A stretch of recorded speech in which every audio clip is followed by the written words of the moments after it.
Bayangkan otakmu sebagai hutan yang luas, rimbun, penuh cabang, dan hidup.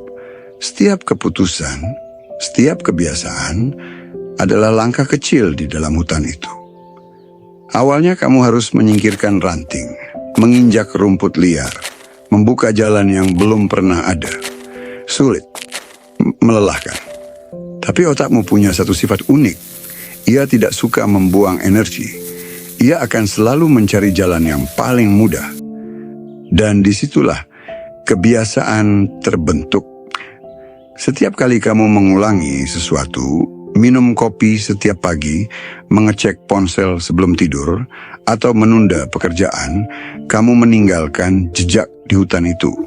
Awalnya hanya setapak kecil, tapi semakin sering kamu melewatinya, semakin bersih jalurnya, semakin mudah dilewati. Lama-lama, setapak itu menjadi jalan, dan jalan itu jadi jalan raya. Sampai akhirnya, kamu tak perlu berpikir lagi. Kakimu bergerak sendiri, melewati jalur yang sudah dikenal otakmu. Inilah yang disebut neuroplasticity. Kemampuan otak untuk berubah dan beradaptasi melalui pengalaman dan pengulangan. Setiap pikiran, tindakan, atau kebiasaan secara harfiah membentuk ulang koneksi di dalam otakmu. Saat kamu belajar sesuatu yang baru, neuron-neuronmu menyala, membentuk jalur komunikasi baru. Dan ketika kamu mengulangnya, jalur itu diperkuat, seperti pohon yang makin kokoh karena akarnya menembus lebih dalam ke tanah. Tapi disinilah masalahnya. Ketika kamu ingin mengubah arah, membuka jalan baru di tengah hutan yang sudah penuh dengan jalan raya lama, otakmu menolak.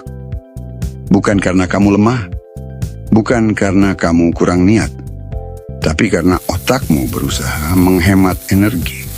Ia selalu memilih jalur yang paling sering dilewati, meskipun jalur itu tidak lagi baik untukmu.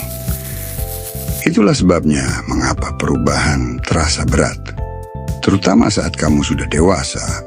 Karena hutan otakmu sudah penuh dengan jalan-jalan lama yang dibangun selama bertahun-tahun.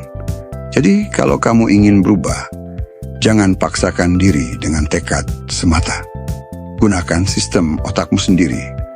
Mulailah dengan hal kecil, bukan target besar. Kalau kamu ingin lebih bugar, jangan mulai dengan maraton. Mulailah dengan satu langkah sederhana.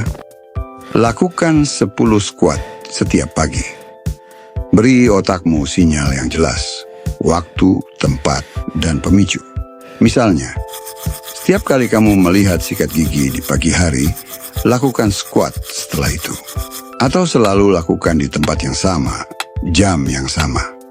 Konsistensi menciptakan jalur baru, dan jalur itu lama-lama akan menjadi jalan baru di otakmu.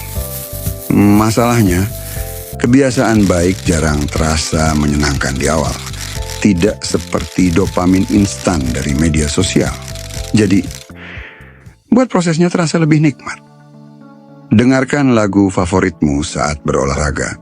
Tonton serial kesukaanmu hanya setelah menulis. Atau beri dirimu pujian kecil setiap kali berhasil.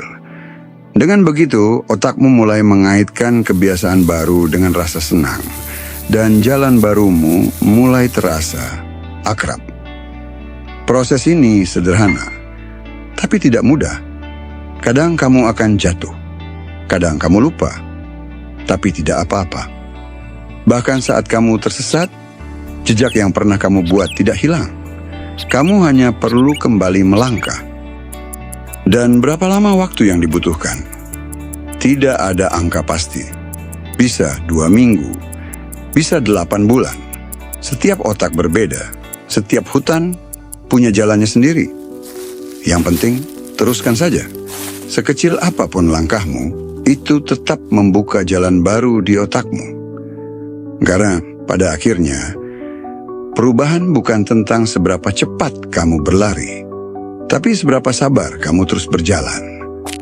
Dan suatu hari nanti, ketika kamu menoleh ke belakang, kamu akan melihat jalan yang dulu begitu sulit, kini menjadi jalanmu sendiri. Terima kasih sudah menonton.